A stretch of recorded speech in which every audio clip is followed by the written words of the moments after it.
One from Matt here, asking this: can you discuss the history of graph theory and network theory? What was the role of computation? So, the idea of a graph is a pretty natural idea, but I don't think it occurred until the 1700s as a sort of a formal thing. And I mean, it's usually attributed to Leonhard Euler, who kind of captured a pastime of the time in the city of Königsberg, where he lived, which I think is now in Poland. There was an assembly of bridges that went to an island, to the mainland, across river, et cetera, et cetera, et cetera. And the question was, on the Sunday afternoon stroll, could you go over, could you wander around these bridges, going across every bridge just once?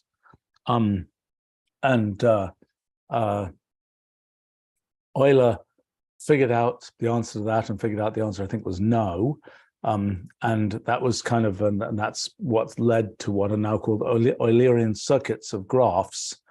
But that was kind of the first example, I think, that sort of in recorded mathematical history of thinking about the abstract graph, just the connectivity of where could you go on the bridges, not the geometry of where the bridges were laid out.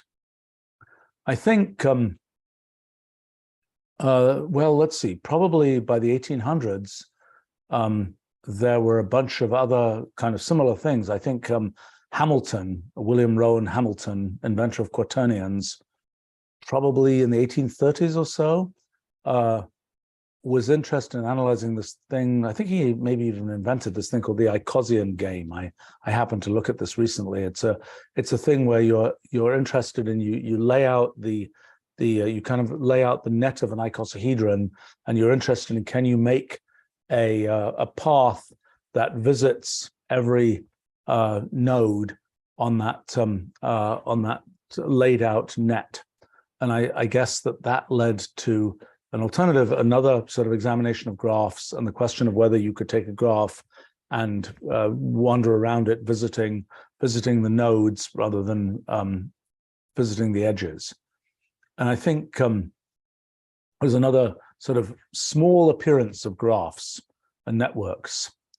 So I wonder what other appearances there were in the 1800s. Probably another case will have been when people started looking at chemistry and started having the idea of chemical bonds, although that didn't really get, I mean, it was all rather vague until until quantum mechanics came along in the 1920s and so on. But there was this kind of notion of, oh, there's an atom and it's sort of connected by a bond to this other atom and so on. And I think that led to a collection of, to thinking about graphs that were these sort of abstract graphs of collections of atoms. And for example, I think these questions like how many configurations of atoms can there be? There's a Cayley's theorem that says the number of different possible assemblies of atoms that are connected in this graph is something like n to the n or some such other number. That was, again, something will have happened in the 1800s as a way of thinking about abstract graphs representing molecules. Of course, people didn't know that molecules were real things at that time, but people still were imagining atoms linked by edges, so to speak, to other atoms. That was another kind of use of graphs. And I'm trying to remember when the benzene molecule, when that was figured out. And I'm thinking very early 1900s, maybe. Another case where sort of there was a graph representing the molecule, in that case a hexagonal ring. But I have to say, even when I started doing science in the 1970s, graph theory was at best an obscure kind of thing. It was not a mainstream story at all. It was something where, turning things into a graph was a thing that was sort of a layer of abstraction, a layer of kind of, oh, there's this field of graph theory. It's sort of an area of mathematics, maybe, or maybe it's an area of applied mathematics. but it's not something that was part of the mainstream story of things. Now, I think there were other types of graphs that have been invented. So, for example, in the probably 1920s, there was this big enthusiasm for, factories existed and people wanted to make factories more efficient. And there was this kind of idea of time and motion study of people going to a factory and saying, on the production line, which thing has to be put there first, which thing comes second. There was a husband and wife team, the Gilbreths, I forget, Lillian Gilbreth was the wife's name. They were sort of big on the time and motion study business. And they were, among other things, invented flowcharts, which were an example of a kind of a graphical way to indicate kind of the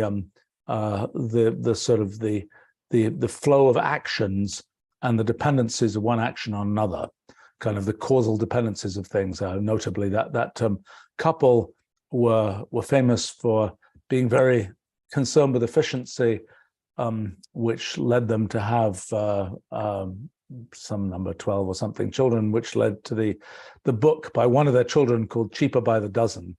It was kind of a practical use of sort of their efficiency studies. But that was another case. Then, for example, there were Feynman diagrams that Dick Feynman introduced in the 1940s, I guess, late 1940s, a representation of the progression of interactions between elementary particles. You have a line representing a sort of the space-time line of an electron, and that would be emit a photon, which could be absorbed by another electron, and so on. You would have a graph representing that collection of interactions. I mean, I have to say that even in earlier times when relativity had been being invented, I don't know whether Einstein was the one who started off talking about world lines, but this notion of sort of there's a line in space-time that represents the progression of a thing, both its motion in space and its progression through time. And then when you start thinking about photons being exchanged between things, light pulses being exchanged between things, you're sort of building up a graph there. I'm not sure that really arose as something where people thought a lot about graphs. In modern times in our physics project, for example, down at the lowest level of things, there are giant causal graphs that represent all of these elementary events and their relations with each other. And I suppose very junior versions of those I'm trying to remember whether, I don't think that was in Einstein's for example, popular books in the 1920s about relativity and things like that. So I think Feynman diagrams were sort of these sort of space-time diagrams of very abstract interactions between elementary particles. You could think of these Feynman diagrams in some sense as just being diagrammatic representations of mathematical formulas, but that was another use of diagrams. And again, one that felt a bit exotic. So the serious use of graphs for sort of production purposes and big graphs and things like this, I think that was a phenomenon of the 1970s and 1980s. I mean, there have been things that were, for example, shortest path algorithms. I think Dijkstra's algorithm maybe is from the 1960s, of a way to, given a graph, given 2 points on the graph, find the shortest path between those. Now, clearly, by the time people were interested in doing, for example, having maps of cities and road networks and things, and finding what was the shortest path from one place to another on roads, you had to start thinking in terms of graphs. But I certainly remember when I was a consultant at Thinking Machines Corporation, which was a parallel computing company in the early 1980s, there was interest in using this parallel computer to do pathfinding in graphs and things like this. But that was sort of an exotic, abstract kind of thing to do. One use case at that time was a very early direction assistance system. Maybe I've told this story before, but it's a fun story, so I'll tell it anyway. This was at a time before there were cell phones, before there was GPS, and so on. And the question was, could you take a map? And I don't know how they had an electronic version of the map, but somehow they had an electronic version of a map of Boston, and that had kind of the network connectivity of the roads in Boston in it. And so using that network connectivity, you could in principle work out directions from here to there, so to speak, on this map. The question was, if you were actually going to use those directions and you were kind of driving around, how would it know where you were, and how would it tell you those directions? And so the scheme used was, there were payphones in those days, and payphones had numbers, and it was possible to get, apparently for Boston, something which gave information on this payphone with this number is at this location. Well, I, being an out-of-towner at that time at least, said, I'll volunteer to test this direction assistance system, and I'll start driving around Boston and see if I can use it and give comments on it. It was a total disaster. Now, I should have had a backup paper map to use. I didn't. And so there I was driving around and stopping at a payphone, calling this automated, this voice response system, and trying to get it to tell me, which roads to go on next. And the whole thing was very, I would say, the user experience was exceptionally poor.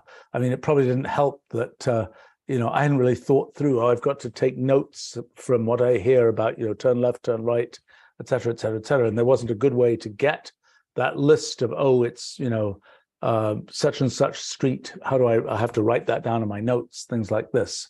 But I got absolutely irreducibly lost. And it took, I don't know, probably 4 or 5 hours for me to get back to where I needed to go from my experience in this direction assistance system, but probably the very first of its kind, and probably this must have been 1984, 1985 type time frame. But anyway, that gives some sense of the fact that graph theory was just not really a well explored thing. I think it really became popular coming into the 1980s, and by the 1990s it was very well known. I mean, when by the time Mathematica came out in 1988, there was it was certainly a thing one knew was of interest, although it wasn't something that was so core that in the very first version of Mathematica, it was a thing that was a built-in feature. The combinatorica package by Steve Skinner, notably that name, really emphasized combinatorics rather than specifically graph theory, although in fact, there was a lot of graph theory in what was done there. There have been a few specific things where sort of graph theory had kind of showed up, like the 4-color problem, the question of whether, given a map of the world, let's say with countries on it, is there a way to color the countries so that no two countries of the same color are next to each other? How many colors of countries do you need to color the map that way? And the claim was that on a flat Earth, you needed, or even a spherical Earth, but not a donut-shaped Earth, you needed 4 colors to be able to always successfully not have 2 neighboring countries have the same color. And that theorem was proved. Actually, it was a computer proof by Appel and Harkin in the 1970s, maybe 78 or something. And that 4-color problem quickly turns into a graph problem, because you think about what country is adjacent to what other country, and you make a graph of the adjacencies of those countries. But I don't think people thought about it particularly as a graph theory problem until after the fact, so to speak. So yes, I think that graph theory really came into its own probably in the 1990s, probably, and became something where people were sort of abstracting from all kinds of things as graphs. It certainly helped by the time the web came into existence and everybody was thinking about hyperlinks and so on. That became sort of an intuitive version of a graph. Clearly, graphs have been used in other places. I mentioned flowcharts. Another sort of use case for graphs was the sort of the logical layout of things like, I don't know, the London Underground train system, for example. The maps of that were not sort of geographical maps. They were sort of connectivity maps and so on. And I suppose also another use case will have been electric circuits, where one was just drawing the connectivity of things, not specifying where things were. And I guess that was, yes, that will have been another thing. The theorems that let you, like the star delta transformation, that lets you say this collection of resistors has, in this shape, is equivalent in resistance to this collection of resistors. I think those theorems, gosh, when were those from? I'm kind of thinking the 1930s, but I'm not sure. But you can tell from my rather rambling description here, graph theory was not really a very coherent subject until quite late on. And I would say that sort of it was the existence of computers and the possibility of studying graphs with computers that really made it much more feasible to deal with graphs. I will mention another thing about graphs. The question of laying out graphs, that was really hard to do. And for example, yeah, I used graphs a whole bunch in the 1980s, in the mid 1980s, to study finite state machines. So finite state machines had been represented by graphs since they were introduced in the 1940s, 1950s, but they were not usually very big graphs. What in the 1980s, when I started using finite state machines to represent these sort of discrete dynamical systems and cellular automata and things like this, those ended up being big kind of computer-generated graphs. And I had a very difficult time laying out those graphs. I was just recently found actually a bunch of the pieces of paper where I had tried to lay out, you know, a 100-node graph and figure out where to put the nodes so that you didn't have a lot of lines crossing over. I had various efforts with pieces of string and things like this. But in the end, I think I mostly did it by just sort of drawing it out and then redrawing it and so on. It was a very tricky thing to do. Automated graph layout was not something that became seriously easy to do until the 2000s. At that time, and it was an important thing in our sort of standardizing graph theory in Wolfram Language, which happened maybe 20 years ago now. It was an important point was you make a graph. How does it actually appear? You know, you want something where a human can readily tell sort of what's going on in the graph. And for that, you need automatic, fairly rapid graph layout. And the sort of most standard method that became sort of, was this kind of a spring electrical kind of setup where you imagine that there are nodes of the graph and they are being pulled together by springs, but they're repelling electrically, so to speak. And that's kind of the way you lay the graph out. But so I think it probably will be fair to say that the existence of computers and the fact that graphs could be represented in computers in the 1990s probably was the thing that really made kind of graph theory take off. And I think the kind of statistical study of graphs also kind of originated around that time. People studying all sorts of networks and asking statistical properties of those networks. That was a thing of that time. And clearly, by the time there was, by the time the web was getting established, also in the 1990s, there were started to be questions about sort of visiting places on the web, the kind of the PageRank algorithm for deciding what's an important website based on sort of random walking around the graph in that way. You know, I'm thinking, as I'm trying to explain this to you, I'm thinking of all these different very fragmentary places where graphs had showed up, always a little bit exotic. There was a thing called the Bethe lattice. Hans Bethe had invented that. It's a tree-like lattice where instead of, and that was a thing which had been introduced and was relevant for lots of sort of easy to prove theorems in statistical mechanics. I'm kind of thinking that came from the 1940s or 1950s. So just an incredible number of kind of fragmentary appearances of graphs and networks that really became kind of a coherent field, I think, pretty much in the 1990s. Let's see.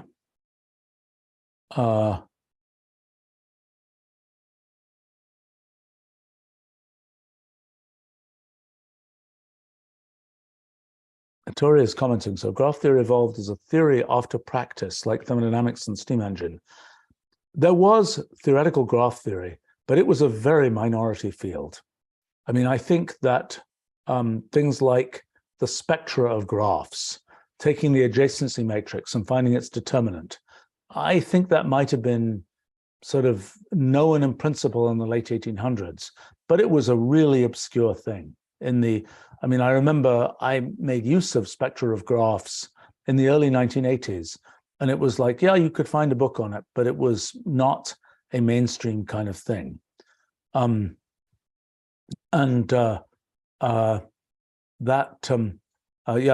Peter here is commenting, graphs as knowledge representation were popular in AI in the late 1960s, and more formally in theoretical computer science a decade later.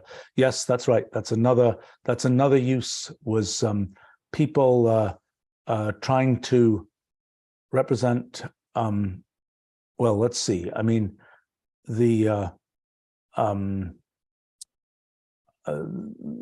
kind of the idea of a knowledge graph, so to speak. I'm trying to think about. Oh yeah, I'm going to make another example, another fragmentary appearance. This one I know the date. 1912 was when game graphs first appeared.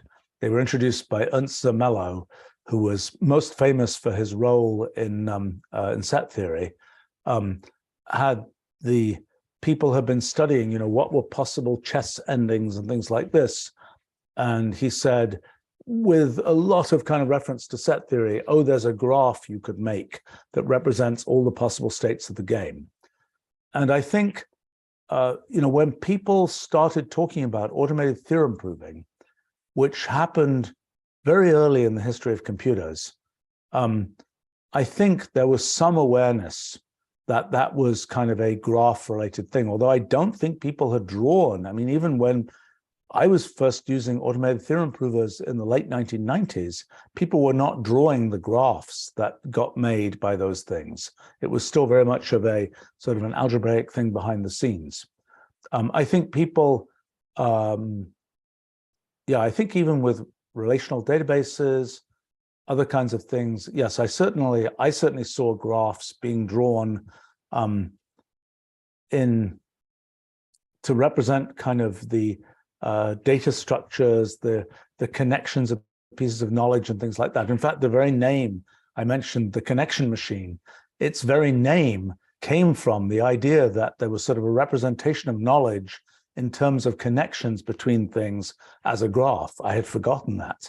I don't think the connection machine really, sort of the graph aspect of all these connections was something that came to the fore very much once the machine had been built as sort of this massively parallel machine. But yes, that's a good point. And I would say there are other examples. Gosh, this is a fragmentary area. It's terrible. Another example is Petri nets, which were kind of a representation of originally of chemical reactions. It was kind of a graph theoretic representation of kind of what's going on in a chemical reaction and what's going on when multiple chemicals are involved. I could say also in the 1960s, there was starting to be metabolic pathway charts that showed sort of the collections of chemical reactions that happen in a biological cell, for example. Again, could be thought of as examples of graphs, but pulling them out and saying, this is a graph, let's analyze this as a graph, I don't think that happened until the 1980s. I think the idea that it was sort of abstractly, oh, there's this chemical here and it's connected to this chemical here, that existed certainly in the 1960s, possibly even a little earlier than that. But pulling it out as sort of a data structure on its own, I think happened later than that. So yeah, messy history, gosh. I'm reminded of these things where, for example, Euler's sort of introduction of that idea based on this sort of, pastime in the city of Königsberg it's always fun when these things that are sort of very kind of pastime-ish, everyday kinds of questions end up throwing up what ends up being deeper mathematics. I just noticed recently James Clerk Maxwell, most famous for electromagnetic theory, for things in statistical mechanics and so on. He wrote in maybe the 1860s a paper called On Hills and Dales.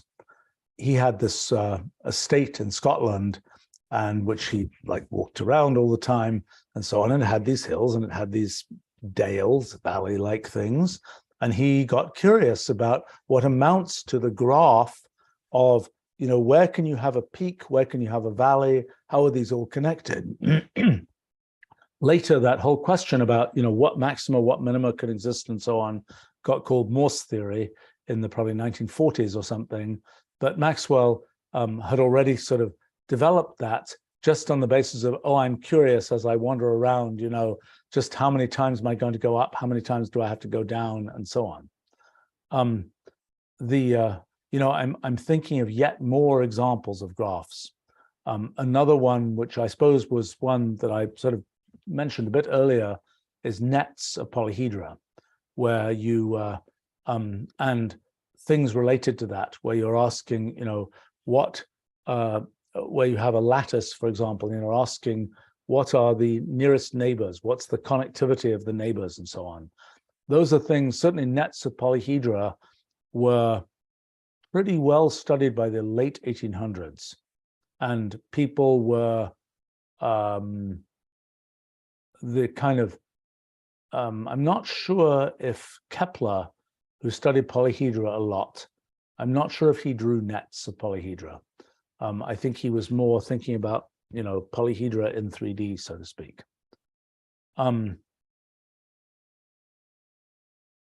It's, let's see.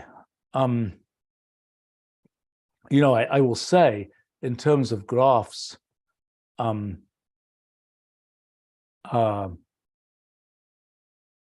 know, I have become a huge user of graphs. I myself, as I say, used them sort of in the wild a bunch in the 1980s as a way to represent the kind of the states of these cellular automaton systems that I was studying, state transition graphs. I used them in several different ways in cellular automata. Actually, this was probably early 1980s. State transition graphs, I was generating large state transition graphs. I don't think that had been done much with computers. I'm trying to think about that. For shift register sequences, people were most concerned with maximal length shift registers, which have a very simple state transition graph that's just a great big circle with 1, 0 state separated from that. But I myself became a huge user of graphs starting, well, in the early 1990s. I got curious kind of what the underlying structure of space-time might be if there were discrete elements of which space was made. And I sort of knew that it couldn't be some very regular lattice like a cellular automaton. It had to be something much more flexible. And the thing that I started thinking about was, well, it might be a graph. Later on, I realized it was better represented as a hypergraph. That's very recent realization. But back in starting in the early 1990s, I kind of had this idea, if space is going to be discrete, it must be a giant graph. And so I started needing to be sort of a much more industrial user of graphs. And when I wrote my book, New Kind of Science, I had all sorts of code in Wolfram Language for doing kind of graph theory sorts of things, but those was not a standardized part of Wolfram Language until quite a few years later. And this question of was it difficult, someone asked here, was it difficult to integrate graphs into Wolfram Language? The answer is, I would say that the real sort of important technological innovation was being able to do fast automated layout of graphs. Because, you know, to just represent a graph and say, blob, here's a graph, and you've got to go look at its adjacency matrix, got to look at its properties, but you can't really see the graph, is much less useful than you make a graph and, oh, it's right there on the screen. And you can actually manipulate it by saying, I've got a function, you know, I say vertex count, open bracket, and I put the graph right in there. That becomes a much better way to do things. Now, this whole question about programming with graphs, thinking in terms of graphs, it's an interesting issue. It's something people have tried many visual programming languages where one says, let's represent things a bit like having flowcharts as the way of representing the actual program. It tends to work well when there's a single chain of things you have to do. Do this, then this, then this, then this. Sure, you can represent that very easily by a graph. It's a rather trivial graph. Sometimes when there's a single branch or two, you can also represent it. But by the time you're doing more sophisticated kinds of looping, functional programming, things like that, in my experience, it becomes very impractical. I mean, it was something that I'm trying to think, in the early versions of Logo, the turtle motion language invented by Seymour Papert and so on in the 1960s, that was originally a textual language where you'd say, make the turtle go forwards this amount, make it turn, make it go forwards, and so on. But by the time it emerged into Mindstorms, that must have been in the 80s, and then Scratch, it had become sort of a visual, sort of click these pieces together and see the flow type language. And there were a variety of other such languages. A thing I've often been interested in is whether there is a way to truly represent, sort of truly write code that is a graph. And what do I mean by that? I mean that normally sort of programming languages and our computational language are very much based on sort of the metaphor of human language, which is essentially a one-dimensional string of tokens. It might represent, it might be something where you have sort of a hierarchical tree-like thing that you're representing, but in the end, you're writing it out as, you know, f of g of x and so on, all on a line. In Wolfram Language, back in the mid-1990s, we kind of expanded that to sort of this two-dimensional format for math notation, where you could have sort of built-up pieces, and where you're not just going all in one line, but you can have something where the actual language has, you know, an integral sign, and it knows that the limits are above and below. And just like in a standard programming language, you might talk about having a prefix operator, like, I don't know, well, let's say like a not symbol, an exclam or something, would be a prefix operator, or you might have an infix operator like a plus sign, x plus y. And so we have this idea of overscript and underscript operators, things like that, where instead of just going sort of linearly, you're taking the language being in two dimensions. So I got interested in the 1980s, actually, in whether you could make a graph fix language, a language in which kind of the relations between entities were sort of fundamentally represented by something that was a graph, rather than something that was a pure kind of one-dimensional string, or even a one-dimensional string with some sort of up and down pieces to it. I never managed to figure out how to make that work at that time. In fact, I concluded at that time that we humans were not well built for thinking in terms of kind of graph type representations of things, that we have good built-in, probably even hardware for dealing with sort of what language which goes sequentially, and for dealing with things in the world that is sort of a two-dimensional array of things in an image. But that this notion of a graph was something for which we don't have good sort of intrinsic built-in hardware or something. And so I sort of thought that was not such a good way to think about programming, even though it had many interesting advantages.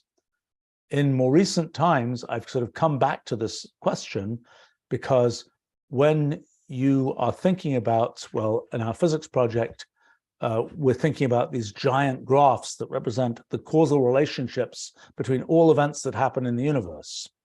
And one of the things that goes on there is this notion of multi-way systems, where you can have multiple threads of history, where different chains of events are happening, and one can think of some of those events as being simultaneous, some of them as not being simultaneous, and so on. And this is important when one's thinking about parallel computing, because that's something where, again, one can have different chains of events happening, and they're not happening in any sort of, there can be multiple parallel chains happening.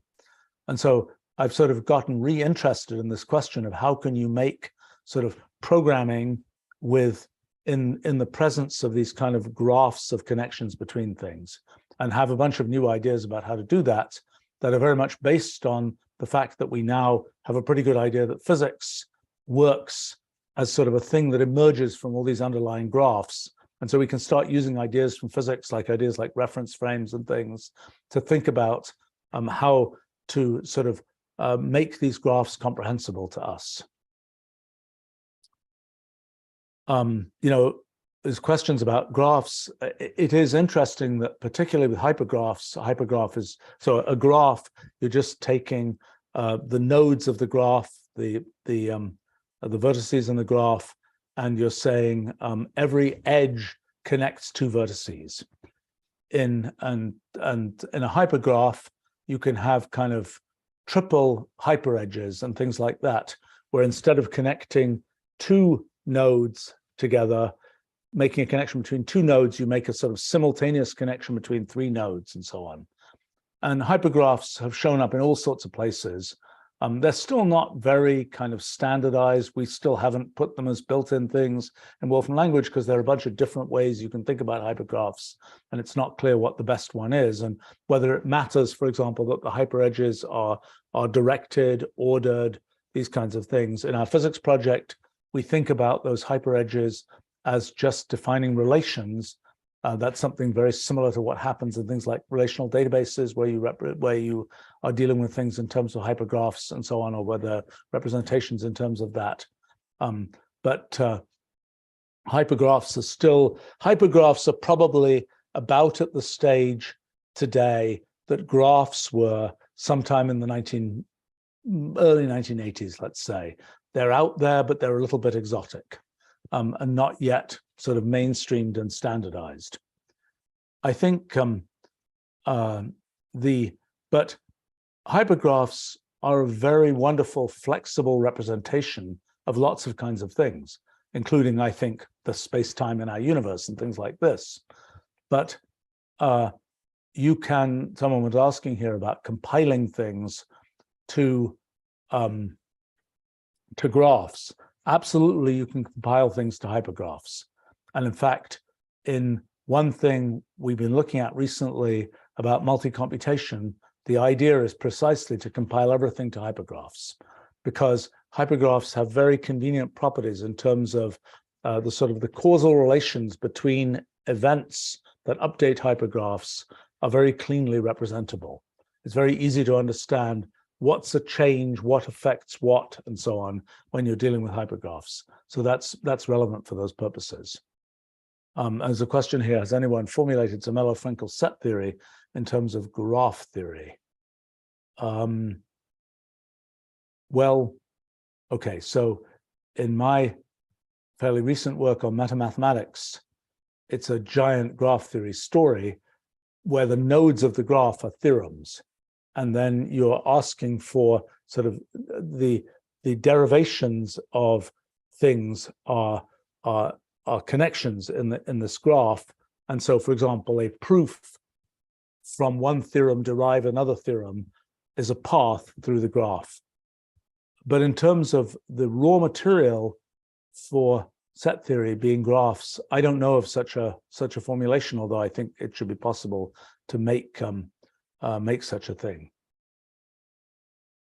All right, another question here from Benis.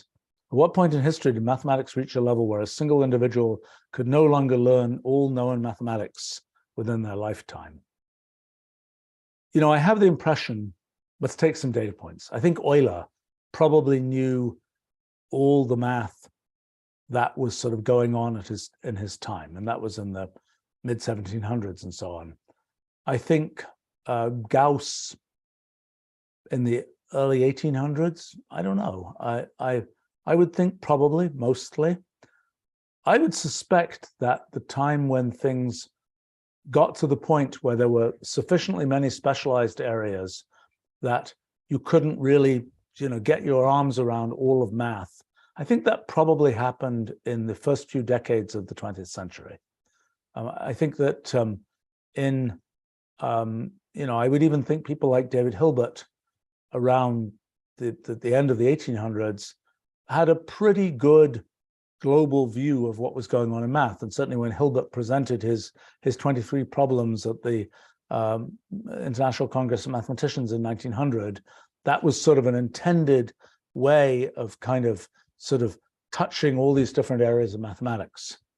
So I would tend to think that sometime in the 1920s, 1930s was when that stopped being possible.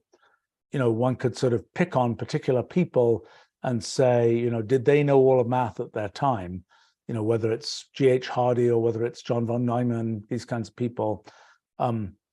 My feeling is that by their time, it was not so easy. And I think that there started to be areas of math.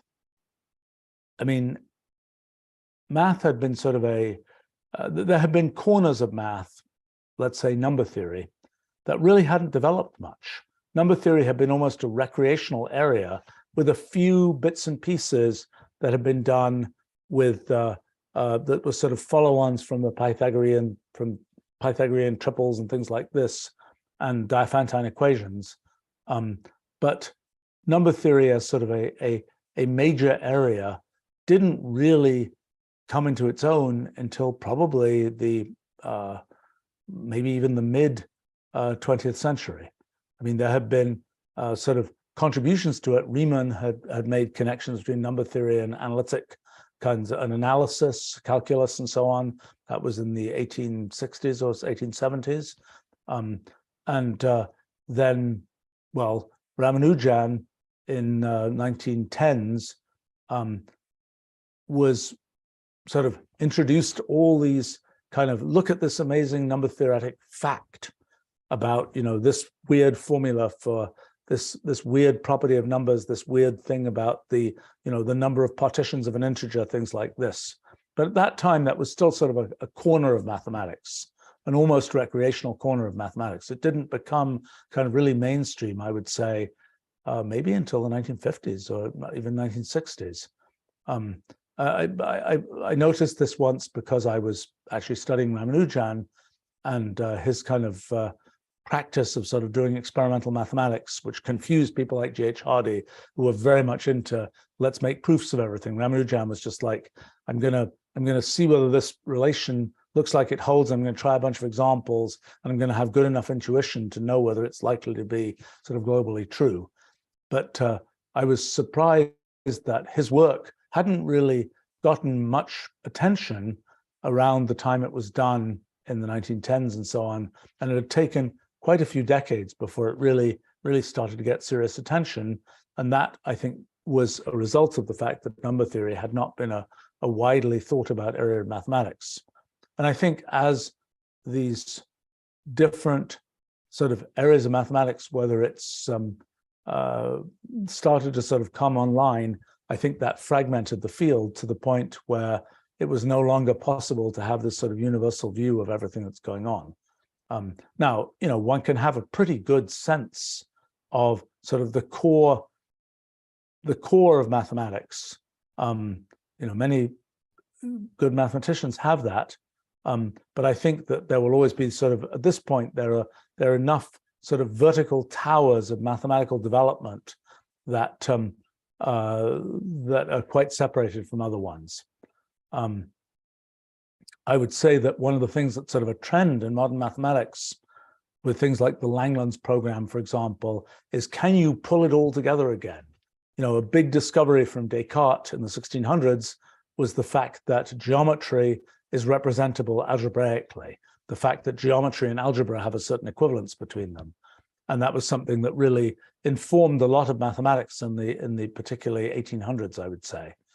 And now there's this question of, are there much bigger correspondences between different areas of mathematics that might in the end allow one to have a much more kind of universal picture of mathematics by learning only one thing. You know, it's a common feature of the development of science and other things that there'll be sort of something that develops, and there'll be lots and lots of cases that get studied, and it might take a really long time to get educated about all those cases, but then eventually those cases all get sort of rolled up together in some abstraction, and then you just learn that abstraction. You don't have to learn all the cases, and that keeps the sort of frontier of education finite. If it wasn't for that, it would be truly hopeless, because there will be sort of all this different knowledge that's been accumulated, and you know, if it wasn't getting abstracted into bigger buckets, so to speak, it would be very hard to learn that. And it's the same type of thing with mathematics. And I think there's a certain effort in modern times to see whether one could sort of pull together a lot of these different areas in these kind of mega theories. I have to say, I think that my analysis of kind of the physicalization of metamathematics tends to suggest that that must work. And it sort of must work because there's a certain sort of uniformity in metamathematical space. Different places in metamathematical space correspond to different kinds of fields of mathematics. But just like space in the physical universe is quite homogeneous, things are pretty much the same in terms of, for example, laws of physics at this place in the universe and at some other place in the universe. I kind of think that the same is true in metamathematical space, and that in the end there are correspondences. There must be correspondences between these different mathematical areas. And there's a certain sense in which things like category theory capture some of those correspondences, but that in the end, it must be possible to kind of talk about mathematics in a much more unified way. You know, category theory is a modern, last probably 20 years or so, effort to have a formulation of a bunch of areas of mathematics that has that sort of commonality between different areas. I tend to think that category theory has certain specific sort of make it tractable assumptions, which will sort of lock it out of some kinds of discussions of mathematics. But in the places where it works, it begins to give you this kind of universal view of what's going on. Memes is commenting here. It seems too often amazing discoveries go years without being picked up by a particular community. Yeah, absolutely. I mean, there are, you know, it's complicated how, you know, in order for a discovery to get picked up, there has to be sort of a conceptual framework and to some extent a kind of social framework that that discovery can fit into. So, you know, there are things that people notice, things I've discovered in my time, for example, where I realized there were sort of precursors of those things from 100, 200 years earlier, but there was no framework into which to fit those things. Yes, the digits of pi look kind of random, but so what? Well, eventually you get this whole framework where you think about the generation of complexity by computational processes, and then that starts to fit in and be something that's interesting. But earlier than that, it was just sort of a random fact that didn't seem to fit in anywhere. You need these kind of frameworks to kind of support having sort of things that were as a point thing discovered much earlier. You know, I have to say there are different dynamics of sort of things that got discovered and then didn't really get picked up. I mean, neural nets are a great example, invented in 1943 or so, but finally sort of really picked up in the last decade or so. That was an unusual case, because I think that was a case where sort of the conceptual framework kind of existed, but one needed practical technology tools to really make something out of this idea. It's sort of unusual because the most common situation tends to be you don't even know that it's a thing until you have some of the tools necessary to study it. And by the time you have those tools, you can build a framework and you can start to sort of integrate things. But yeah, there are lots of examples of where things were sort of discovered ahead of their time, often as isolated facts and not really picked up.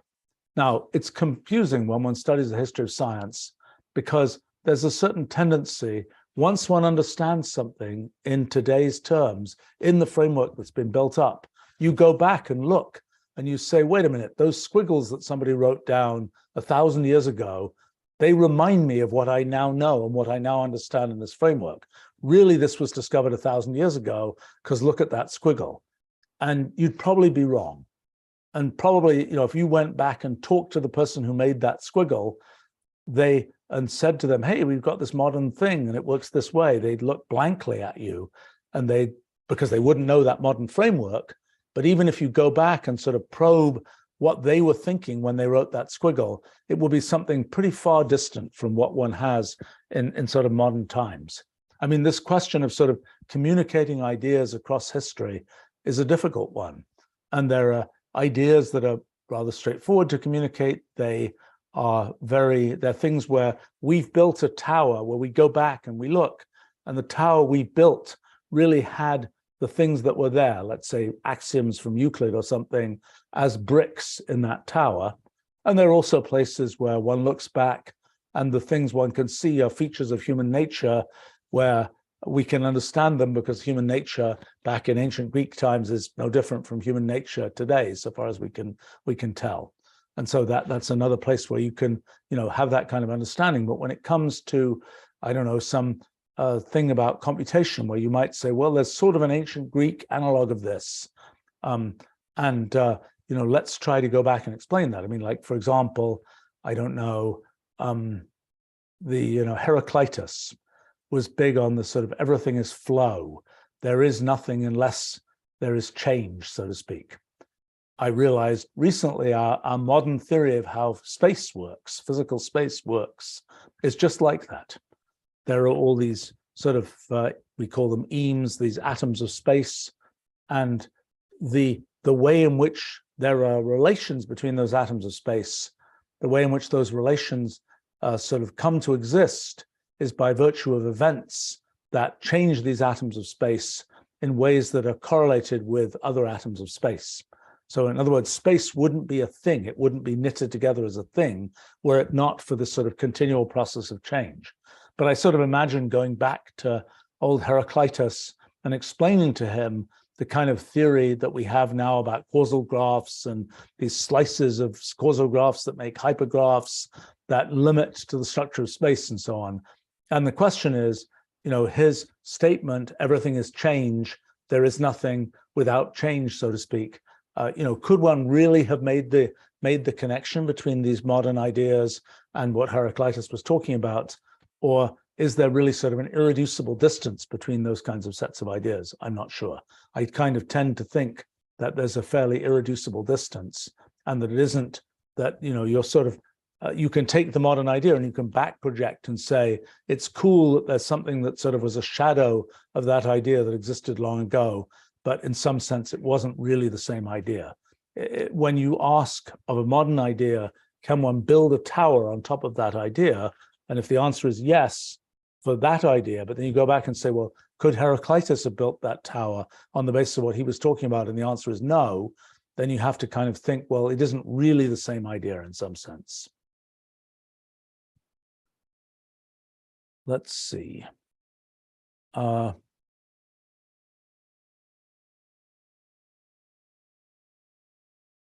Questions here.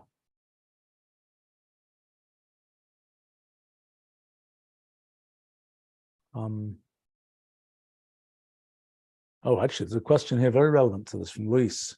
If Aristotle were alive today, how might he describe modern technology?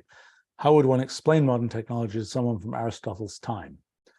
Interesting question. I've thought about this. I thought a few decades ago, actually, I was thinking of writing some kind of book, maybe I'll eventually get it done, of sort of fictionalized interviews with scientists and other thinkers of long ago. And I kind of had this kind of setup, which was you're there with your laptop and you've got your laptop and you're opening it and you're showing Pythagoras how things work on your laptop. And so then I've sort of wondered, well, what would Pythagoras think the laptop is? And, I think one imagines that would see what it was doing and would think it was some kind of form of disembodied soul that existed in the laptop. And you kind of wonder about the conversation, which goes like, well, these actions that are happening in this laptop, this sort of spontaneous action that we can see on its screen, that's kind of like a disembodied soul doing things. You might say, well, how did it get to be able to do those things? Oh, one might say people programmed it to do those things. Oh, so one might say, well, is that, is it the case that they sort of put, that act of programming is kind of like transferring sort of the disembodied soul to the laptop, so to speak. And one can imagine, I kind of think that's probably in the Pythagorean period, this notion of sort of when you see this computation is something a bit like their notion of a soul, a bit like a sort of disembodied process that is not, that is sort of, can be physicalized, but can be physicalized in different ways. That's the kind of way that would play. I think if one thinks about more modern times, people like Newton, for example, I'm kind of guessing that Newton would imagine that it was some form of alchemy, that it was some sort of collection of complicated chemical processes that were happening that were causing the screen to do all the things it was doing. That would be the picture there, maybe. But for Aristotle, I'm kind of thinking that some of modern technology will be sort of thought about in terms of disembodied souls. That would be kind of the computation idea. The notion that you can, well, let's see. I mean, there are many pieces of technology sort of had precursors. I mean, something like a camera and the ability to take the image from the camera and put it somewhere else. I mean, there were pieces of glass and sort of the beginnings of lenses, although not really image forming, I think, back in those days. So that wouldn't be so shocking. I think when it comes to, I don't know, what's a piece of modern technology? I don't know, an airplane, for example. I kind of think that, I wonder to what extent that would be a thing that would be thought about in terms of its sort of, how would it be implemented by having, a flock of geese? I mean, Lucian back in antiquity had already described, a trip to the moon, on a sleigh, sort of flown by geese, if I remember correctly. So, seeing an airplane, I mean, the thing that I suppose would be notable is the fact that so many things that were at that time purely biological kinds of actions, like being able to fly, things like that, the fact that they could turn into things that could be done with machines is surely notable, although it's not like there wasn't the idea that there could be a machine coming from the sky. I mean, that's what the deus ex machina of Greek plays was, kind of the elevator-like descent of some character into the middle of the play. So I think the idea had certainly arisen that you could, have a thing that, but how that kind of how that would be achieved technologically, that was not known. I mean, I'm trying to wonder what would be some of the things that would be the most surprising. I mean, I don't think that in modern medicine, for example, the fact that, oh, you take this, this drug and it cures you of this or that thing, there were plenty of herbal sort of medical ideas that existed at that time. And the fact that these things were packaged up and put in these little pill containers, I don't think would be that notable. I'm trying to think about other kinds of technology. I mean, I think that a car, for example, an internal combustion engine or an electric car or whatever, the fact that it's sort of possible to have a thing that sort of spontaneously can drive itself around surely is notable, although this question of, well, it could be a little donkey inside there that's turning those wheels. I'm not sure that the lack of a donkey in connection with the car, how that would sort of be read. But it is a very interesting question. How one would describe things. I've sort of thought, and somebody should do this, of training an image identification system with only those kinds of objects that you find in an ancient Greek dictionary. And so imagine that the world only has the kinds of things that existed in antiquity. And now you point the image identifier at some modern kinds of things. What would it say that telephone is, given that it only has in its kind of visual lexicon the things that existed in antiquity? I think, I suppose that's another big area, is radio and all those kinds of things. That's a, I don't know to what extent, I mean, in a lot of traditions, this notion of kind of the spirit world or something where things happen, but we can't see what's going on, is pretty common. Not sure whether Aristotle was so bought into those kinds of things, but that's certainly been a common tradition. And so the fact that, there's radio and it's a thing we can't see, but it nevertheless communicates from here to there, might not really seem that notable. I mean, it's a question, at different times in history. This was particularly big, I suppose, in the things like the 1940s, 1950s, was the kind of whole extrasensory perception and, can you have direct brain-to-brain communication through some mechanism that might still exist, who knows, but we don't know it yet. But the fact that things like that might be possible, I think, was not inconceivable in antiquity. The actuality of, oh yeah, you can have a cell phone and you can be talking to somebody else there, that obviously wasn't there, but that would be inconceivable, I think, is probably not the case. It's an interesting question, what the most surprising pieces of modern technology would actually be. The most kind of, I think computers would be high on the list of most surprising kind of technology.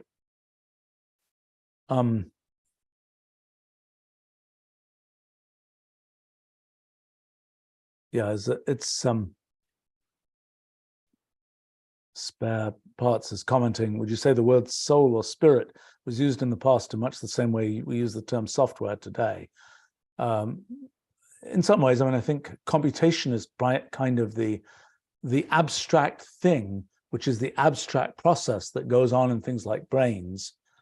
And that is somewhat similar to the abstract thing that a soul was supposed to represent when that was first being talked about. That there was something about brains that had an eternal character to it, that was abstract, not a thing that was a property of the physicality of a brain, but something that had some existence independent of that physicality. That was so. I think, yes, I think that's a good correspondence between those things, and it's quite interesting to me, at least, that so much thinking was done about the character of souls and so on in a time before sort of modern science, and many of the sort of logical deductions that were made about things like souls probably apply today to things like computation. And it's an interesting kind of circulation of we talked about sort of things that showed up before their time. The idea of sort of the disembodied thought is something that surely showed up long before it could be embedded in the framework that we have today for computation. I should probably wrap up soon here. Let me just see.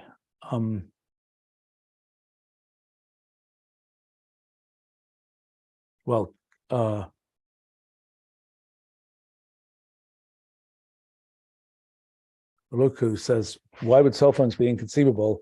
They would work the same way speech does. The only difference is that the ancients didn't know about electromagnetic field. I think that the concept that you could talk here and somebody could, hear you a long way away is a little weird. It's not incredibly weird. It's a little weird. I think that it's an interesting question. What, for example, well, our own efforts, like with Wolfram Language and so on, the ability to compute things like mathematical kinds of things, how surprising would that have been to a Pythagoras or whoever else? Again, in the more is discovered earlier than you think, the Antikythera device, the kind of clockwork computer that we know we have one example of from antiquity, is a case where there was sort of a mechanical mechanism for computing something. In that particular case, various astronomical phenomena, but the idea that this laptop box or whatever could compute, Pythagorean triples and just print them out on the screen.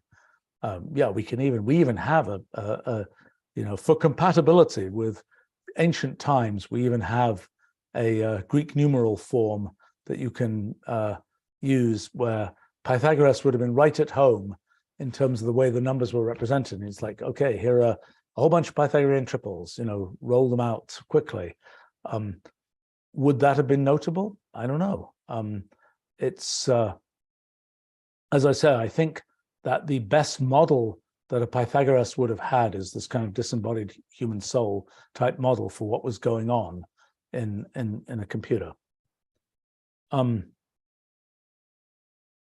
Kali is asking here, my experience, have there been major changes to a field of study that changed the way one would view a certain topic?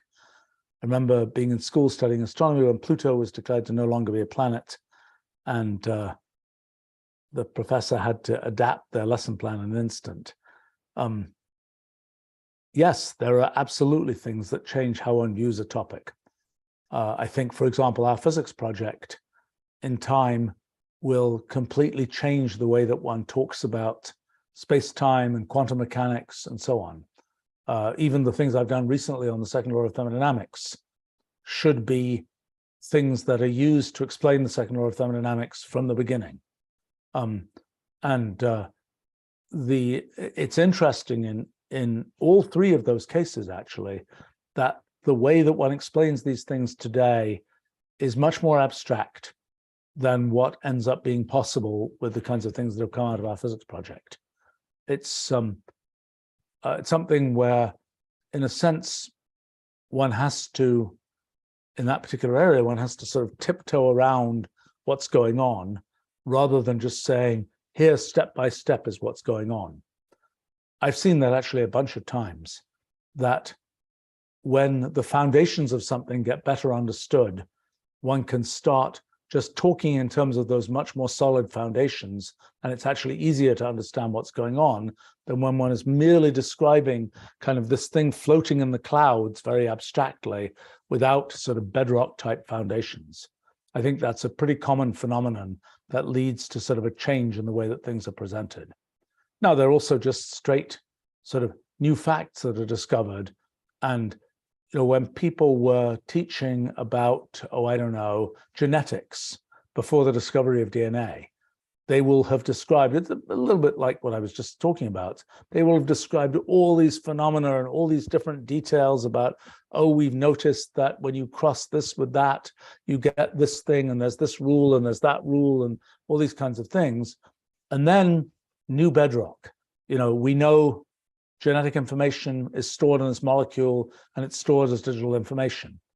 And then you have kind of a completely different way of explaining what's going on. I think that's another example of where kind of the things that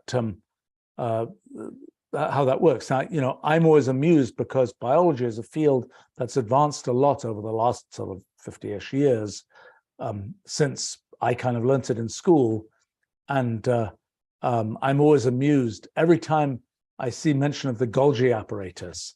I remember that when I was studying, cells when I was, I don't know, 8 years, 9 years old, whatever it was, memorizing the different organelles in the cell and memorizing the fact that the Golgi apparatus was an organelle of unknown function, and the endoplasmic reticulum likewise. And so I find it very amusing that that's now, you look in a modern biology textbook and there's a whole chapter about how those things work and what they are and how they're involved in protein synthesis and so on. And but for me back, at that time, it was memorizing, this is an organelle of unknown function. So things like that happen. And I think there are now, in terms of things that happen very suddenly, that's an interesting question. What has been discovered suddenly that led people to change how they describe things? Possibly the Michelson-Morley experiment around 1900, discovering that there wasn't an ether drift that made one not want to describe there being a luminiferous ether. But I think for a while, people didn't really know what to substitute for the luminiferous ether. And my guess is if you looked at the textbook, it would be an interesting question to ask, how long did it take before mentions of the luminiferous ether died out in textbooks? My guess is at quite a long time. I mean, my guess is that one will be shocked how long sort of things survive in textbooks after one really knows much better ways to talk about them. And a very common phenomenon is this. So, for example, let's say there is a modern discovery in physics, like some of the things we've done. Well, people who are like teaching physics might say to themselves, wait a minute, first we teach classical physics of Newton, then we get to modern physics of, Einstein, relativity, quantum mechanics, and then, okay, the very advanced thing that's very much, recent is, this modern stuff about discrete computational models of physics and so on. But that's very modern. That's, the end of the chain of sort of the historical progression of physics. But that's completely the wrong way to teach it, because in fact, that sort of the things we've done in recent times are much easier to understand than for the typical person when you start from that, than when you say, you sort of wave your hands around and say, oh, well, there's this equation that you have to memorize that works this way. Nobody knows why it works that way, but you just have to memorize it. The fact that one sort of has a fighting chance to understand the bedrock of why things are built the way they're built makes it much easier, I think, for people to understand. I found it notable when we built Mathematica, and we have this notion of how functions work and how, f of x blank means you'd have an f, and then there's anything blank, and you name it x, and you transform it to something on the right-hand side. Well, that's a very much more mechanical view of what a function is than what you think about typically in pure mathematics. And what I found really interesting was that people who were teaching calculus in the early days with Mathematica back in 1988 and so on, were telling me, we always used to have trouble explaining what a function was, abstractly, mathematically. But now that we have Mathematica and it has this concrete mechanical representation of what does a function do, it takes a blob of stuff that sort of, you can put it in this slot and it transforms it in this way. It became a lot easier to explain the notion of functions in calculus because you were not floating up in these abstract clouds. You were kind of doing things from kind of mechanical bedrock, so to speak.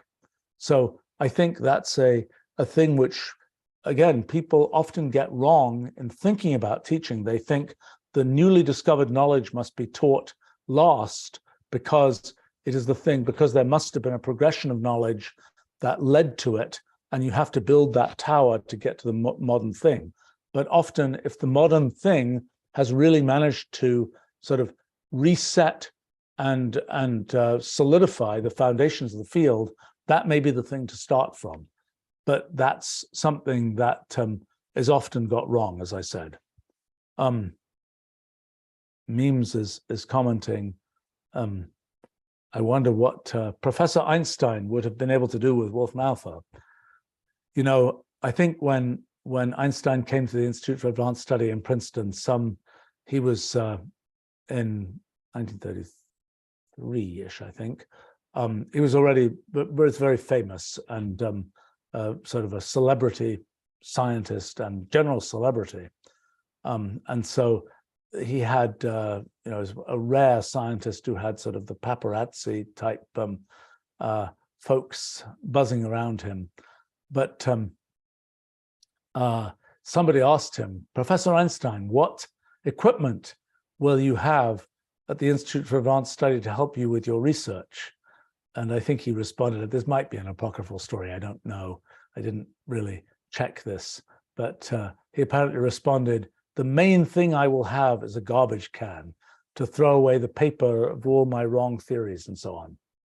But, Einstein was a person of, I would say, very penetrating sort of philosophical style intuition about physics. It was interesting to me to study recently his early work, particularly in thermodynamics, and his efforts to do things like derive the second law of thermodynamics.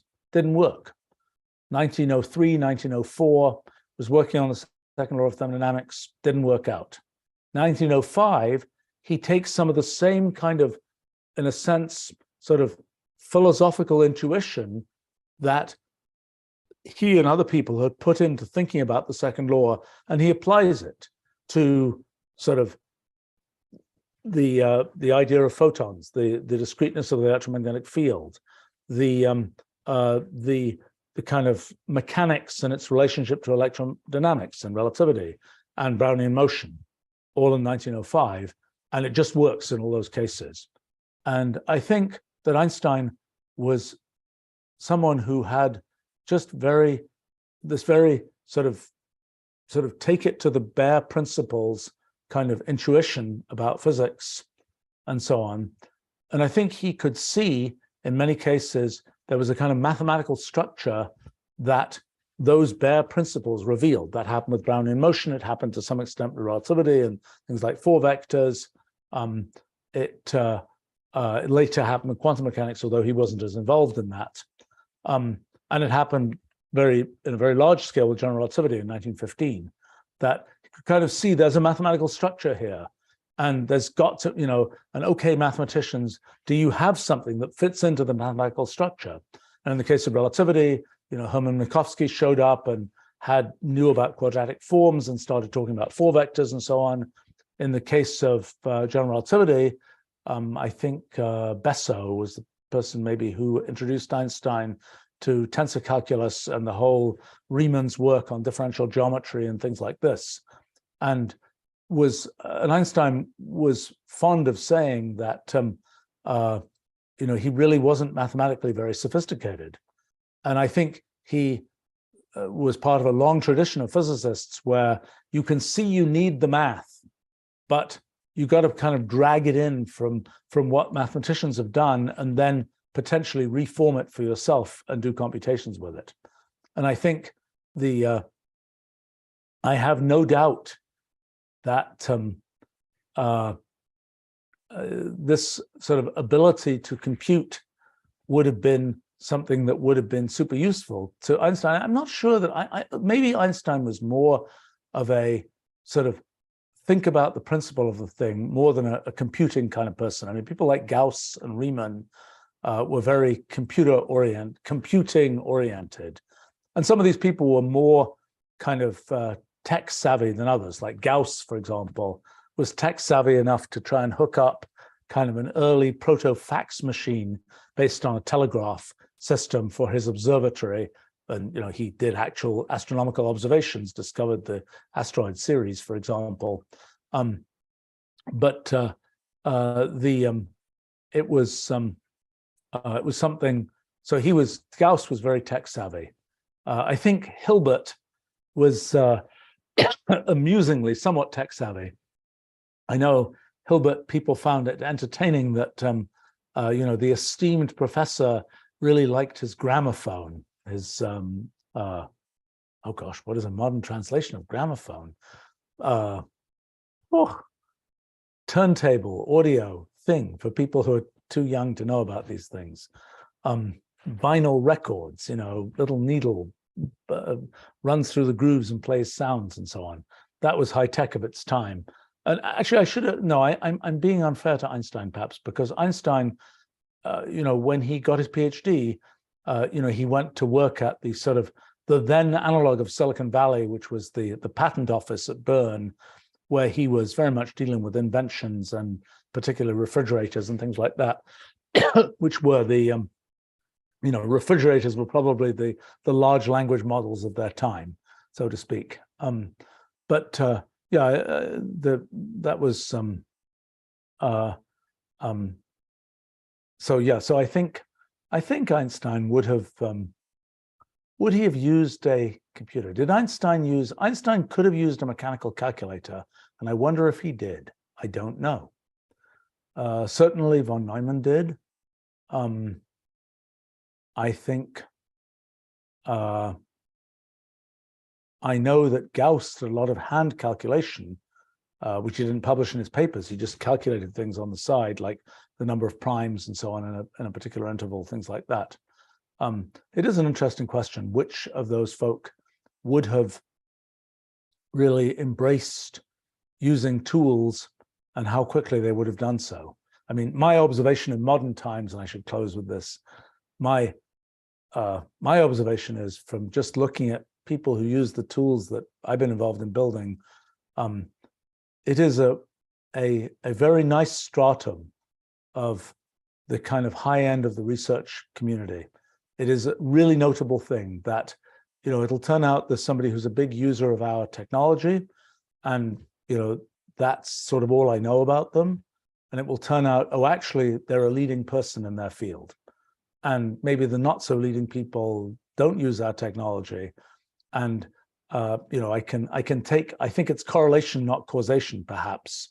It is the case that people who end up being able to make, there's a certain sort of tendency to use tools and use the best tools and learn tools and things like that, that tends to come with the package of being really effective in doing kind of the high end of research in particular areas.